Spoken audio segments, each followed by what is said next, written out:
Welcome to study block. आज है 29 मई 2020। तो 29 मई 2020 से करंट अफेयर के जितने भी इम्पोर्टेंट क्वेश्चन बनते हैं वो मैं इस वीडियो में कराऊंगा। साथ ही साथ इम्पोर्टेंट फैक्ट भी डिस्कस करूंगा जो कि अक्सर कर एग्ज़ाम में पूछे जाते हैं। और आप इस वीडियो की पीडीएफ चाहते हैं तो आप वो डिस्क्रिप्शन से डाउनलोड कर सकते हैं। चलिए शुरू करते हैं। आज का पहला क्वेश्चन है, हाल ही में सेबी द्वारा 7 लाख रुपए का जुर्माना किस पर लगाया गया? ऑप्शन है डीआरडीओ, एनएचएआई, दोनों पर, इनमें से कोई नहीं। तो इसका सही आंसर है एनएचएआई। तो अभी हाल ही में सेबी द्वारा एनएचएआई पर 7 लाख का जुर्माना लगाया है। तो अब बात कर लेते हैं जुर्माना क्यों लगाया गया है।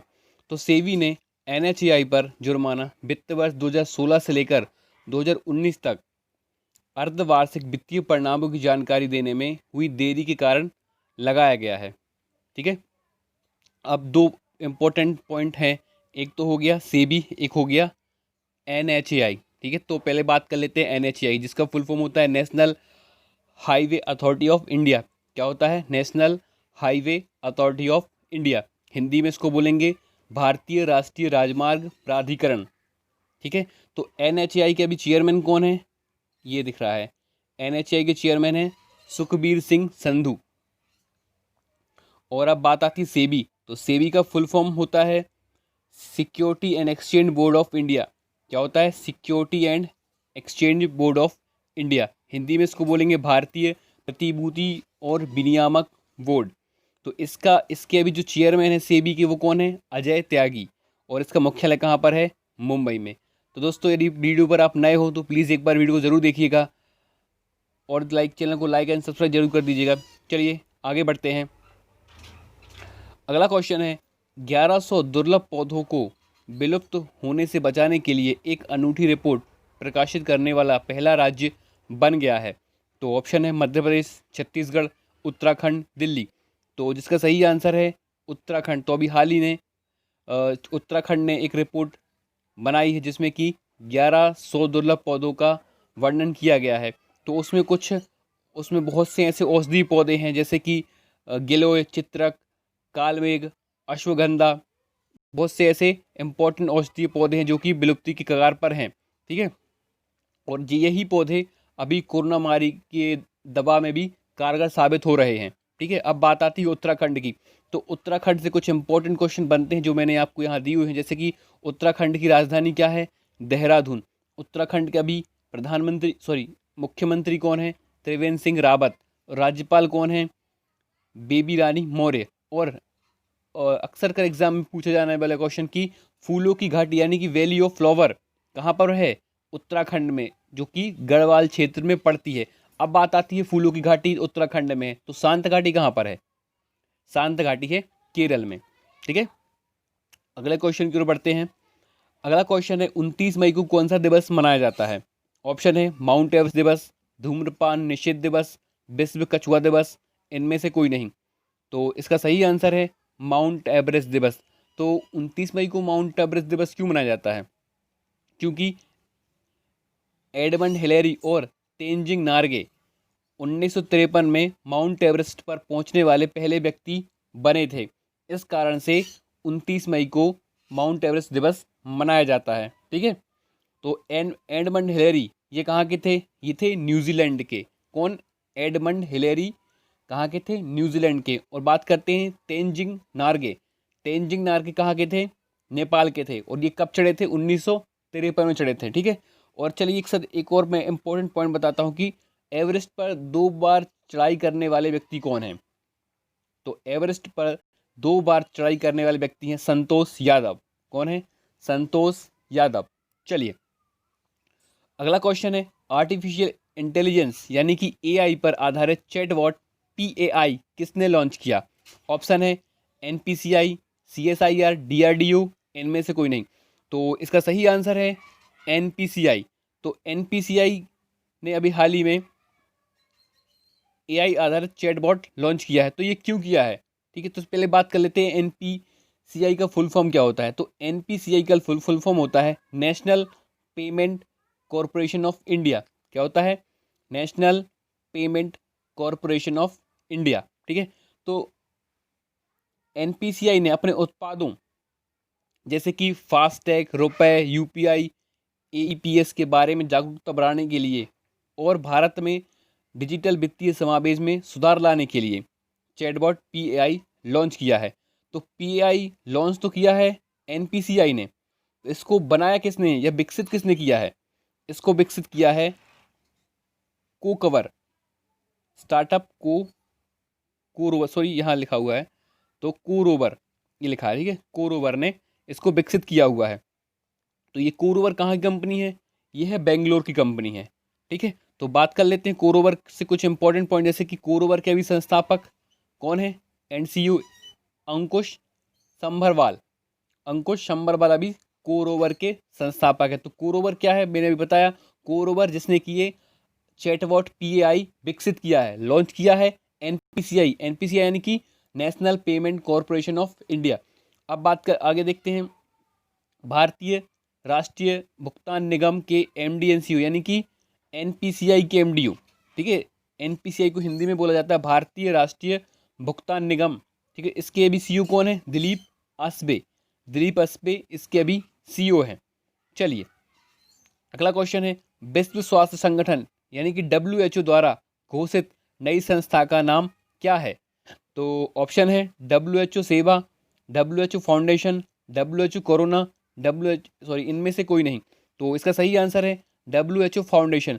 तो वैश्विक महामारी की चुनौतियों से निपटने के लिए WHO फाउंडेशन नामक एक संस्था की घोषणा की गई है। पूरी दुनिया में कोरोना वायरस के खिलाफ लड़ी जा रही लड़ाई इस फाउंडेशन के तहत किसी भी महामारी से निपटने हेतु फंडिंग की जाएगी, ठीक है। चलिए अगले क्वेश्चन की ओर बढ़ते हैं।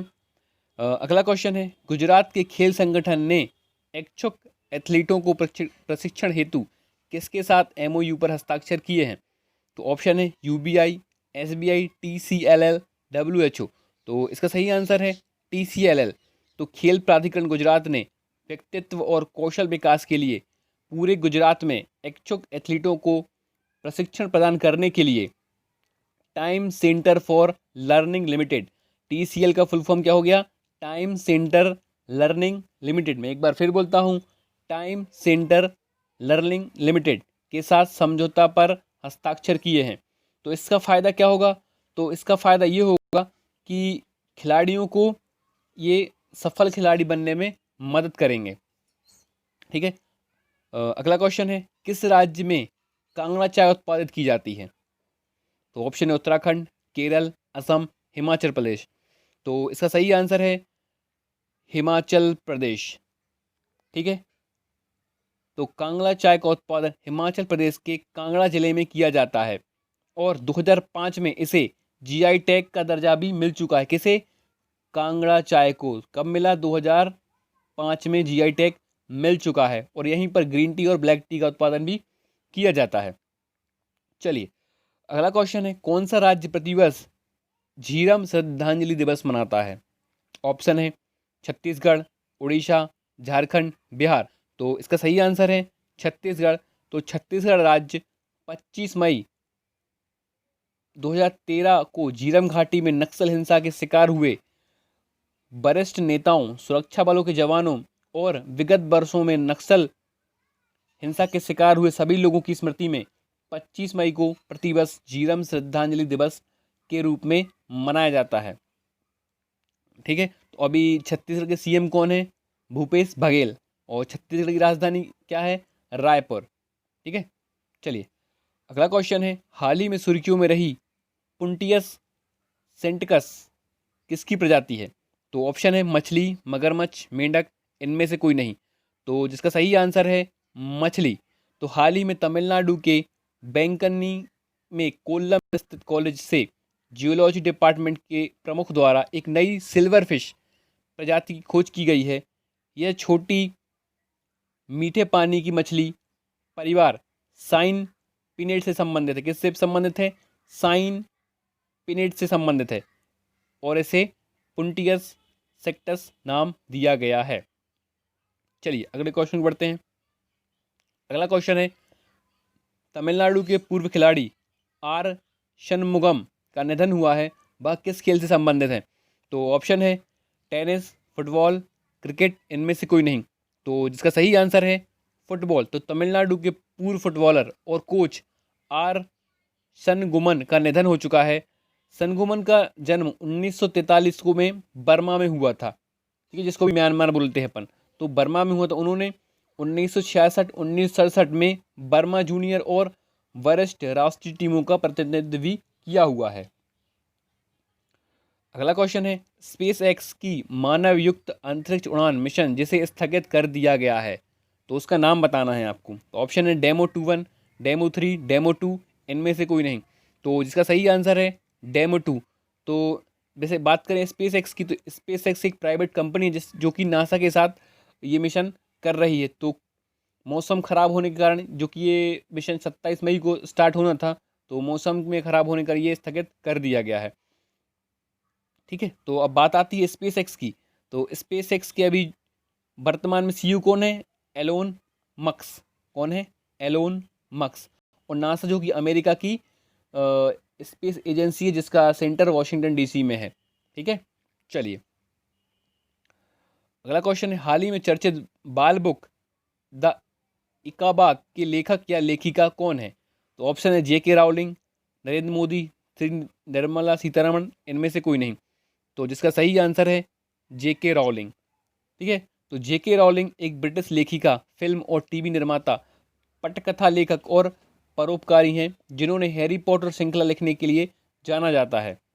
तो हैरी पॉटर श्रृंखला उनकी पहली पुस्तक हैरी पॉटर ऑफ और द फिलोसफर स्टोन 1997 में प्रकाशित हुई थी, ठीक है। और इसके साथ साथ उन्होंने कुछ और पुस्तकें भी लिखी हैं, जिनके नाम मैंने यहाँ दिए हुए हैं, जैसे कि द कैजुअल वैकेंसी और रॉबर्ट गैलब्रेथ, जो कि एक उपन्यास है।